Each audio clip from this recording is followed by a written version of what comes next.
In this video, I'm going to share important technology you need to know about when you're starting your nonprofit. Let's get into it. Hey y'all, this is Tiffany with Boss on a Budget. I help people start their nonprofits and launch from the ground up. I also just help people along the startup journey, whether they have a nonprofit or for-profit. And I'm launching an accountability community for startup founders, whether you're for-profit or nonprofit, to help get you the money you need to go full-time with your dream. If you're interested in joining that, click the link below in the description box. So today, I'm going to share information about the technology you need to know. Now, do not turn this video off just because I use the word technology, because I know that's what you're thinking. Oh, this is going to be boring, or this is not going to apply to me. How about I say it like this? This is stuff you have to know. This is the stuff you have to be able to grasp if you want your nonprofit to grow. If I put it like that, would that make it easier? So we're gonna go through 5 things today in this video that you just gotta get comfortable with, y'all. And we're gonna walk through it. I'm gonna help you get through it. Let's get started. So the first thing is you gotta get comfortable understanding how to work your website. And the reason why this is important, because as a new nonprofit, you want to show people, first of all, that you're a credible organization. When people are looking at your organization, if they want to support you or they want to give you money, they naturally want to see, do you actually exist? Do you actually do events? Is there some kind of activity? Is there some kind of paper trail where I can find information out about you?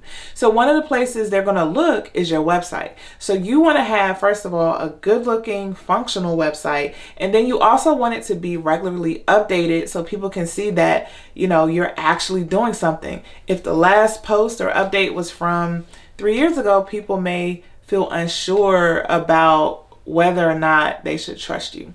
So you got to get comfortable understanding how the world of websites work and how to make basic changes on your website. And I'm really advocating for you to learn this yourself. And you may be thinking, I am not a techie. How could I ever learn to do this? I'm just saying to you that when you only rely on a designer or someone else who's like a volunteer who's not closely associated with your nonprofit to make changes to your website, you are at the mercy of their schedule and you're at the mercy of when they want to do stuff, for lack of better words. So a lot of times I've talked to founders and they're just waiting for people to pay them attention so they can go update their website when they can do it themselves. So you have to get comfortable learning how to use website software. I'm going to talk about 3 things you need to know just to understand the world of websites, okay? That's your domain, that's your host, and that's your builder. I'll say it again, your domain, your host, and your builder. So I'm not like a huge techie. I just really like tinkering with stuff. I've built lots of different websites and I like technology. So I'm going to try to keep it simple. A graphic designer may go deeper on this, but this is just the information you need to know. So your domain is like your address on the internet. When people ask you like, what's your website? It is your domain name that you're giving them. So when you are naming your organization, you want to think about the domain you're going to use. What is your .com or your .org or whatever other extension you're going to use? So typically for nonprofits, people use .org, but even if you are just using .org, you might want to also purchase the .com. So when people go look you up, they don't accidentally go to someone else's website just because they put .com. So when you are picking a domain, you have to actually purchase it. You have to purchase the domain name from a dealer or a service that sells website domains. One of the most popular ones is GoDaddy. I use GoDaddy a lot. I'm linking an affiliate code below if you want to use my code for GoDaddy. And you just go there, you search and see if your domain address is used. So again, just the name of your .com or your .org. You see if it's in use, and if it's not, you can purchase it. Sometimes it is in use or someone has purchased it and they will sell it to you. When you see that though, most times it's money associated with it. But if you like the name enough, you may be able to negotiate with the owner to get the actual like website by purchase. The second piece of it is the host. Now, the host is basically where you're parked on the internet. It's where you're able to store your information because you're going to have pictures, you're going to have text, You're going to have events, all that kind of stuff, videos or whatever you host on your website, but you got to have a place to store it. So you also have to pay for a website host. The other piece of it is a website builder. So the website builder is the service that you use to help you basically create your pages, to create the structure of your website, create an index so people know where to click and you have the front facing piece of your website. Now the host and the builder oftentimes go together. Let me give you an example. I use Squarespace for my website. It is a popular drag and drop service. When I say drag and drop, that just means you can pull from different templates, or you can pull what they already have in place and just drop it into into your website page. And it's a lot easier for people who are kind of who have basic skills about building a website. The way Squarespace operates is that when you sign up for a service with them, you're paying for hosting and the website builder all in one. So you're paying for Squarespace to store your information, but also you're using their templates and you're using their builder so that you can build your website all in the same place. Now, a different way to go about it is if you have a WordPress website. If you use a WordPress website, you have a lot more capability to customize your website, but that requires a different skill level than people with basic skills. So that is typically what a website designer is going to use if you want a really, really custom website. And so you may have to buy hosting from one site and your builder is something different. Your builder is actually WordPress, but you have to pay somebody to host.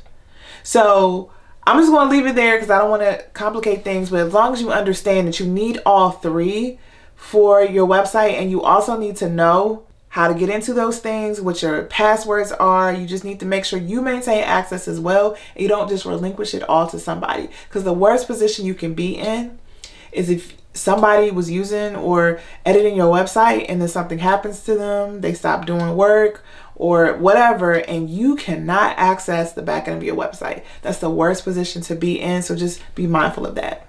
The second thing you need to know about is your email. When you are operating a nonprofit organization, it really speaks to your credibility when you have an email that has your domain name on it. So some people may be confused by what I just said. I'm gonna break it down. So sometimes you have the name of your website at Gmail or at Yahoo, but it ups your credibility when you have a website that's at mynonprofit.com, right? So if your nonprofit is the Hope House, you can say Tiffany at thehopehouse.com. It gives you a lot more credibility. And honestly, when you start using more technology and logging in to some of the services that you're going to need for your nonprofit, they're going to more so favor websites that have the domain name attached than those that are just a regular Gmail and Yahoo account. And then also you get more services and you get more flexibility when you have your own domain attached to your email. So this one is really simple. You just need to have a specific kind of email. You can use Google Workspace or Google Suite. The name has shifted, so if you're watching this, the name may have shifted again, but right now it's called Google Workspace, where you can set up domains for your nonprofit. And right now at this recording, at a certain basic level, they don't charge for the email. So you can have several different emails with your domain name and they don't charge. Now on the for-profit side, child, they do charge for every email you set up.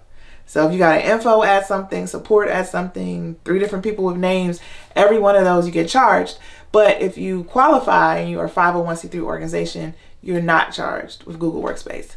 I favor Gmail. I just like Gmail, so I'm going to always talk about Google. But there's also Microsoft, and you can use Outlook for your email. You can use Zoho for your email. There's so many different services you can use. You just need to make sure they are connected to your domain, so that once you get set up, you get the service, and then the service is connected to your domain so you can start receiving emails. Wherever you purchase your domain, and I just talked about your website domain, so you should know what that is, they will have some kind of tutorial or FAQ for how to connect your email. So it should be simple for you to do. The third thing is social media. And let me just make sure we're clear before I break this one down. You do not have to like social media in order to use it. And it does not have to be a burden for you to use it. Because so many people I talk to say, I hate social media, I'm never on it, I don't want to get on it. And so because they hate social media, or they're uncomfortable with it, or they just don't understand it, they don't have social media sites for their nonprofit. They don't have a Facebook page, they don't have an Instagram page, or whatever else. Do not let that stop you. Do not let your personal feelings about social media stop you from setting up a social media page, because you are literally holding yourself back. There are so many more people who can find you and learn about you through social media than just through Googling you on a website, because in order for them to Google you, they got to have a reason to Google you. And if you don't have a lot of information on your website anyway, you don't have a lot of articles, and it's just about your organization, people aren't going to find you randomly on Google. So you got to start thinking about, where is a place you can regularly put out content and information where new people can discover you every day. And it is social media. That is the answer. And you should be leveraging it because it's free. And as I said before, you do not have to like or love social media to use it, because guess what? I don't like social media. I rarely post on my personal social media stuff. And if I do, it's to promote my business. But I had to get over myself and say, somebody needs to find you. Somebody needs your information. Somebody needs to know about the great work you're doing. And somebody's ready to support you, but they may not find you, right? So yes, you need to be out in your local community, meeting people face to face. But at the same time, you got to be on social media too. I did do a video on why it's important for you to be on Instagram, and just generally, even beyond Instagram, it just provides tips for why you need to be on social media. So I'm linking that above. But when you're thinking about social media, this is what I want you to focus on. Don't try to do too much. No more than 2 platforms.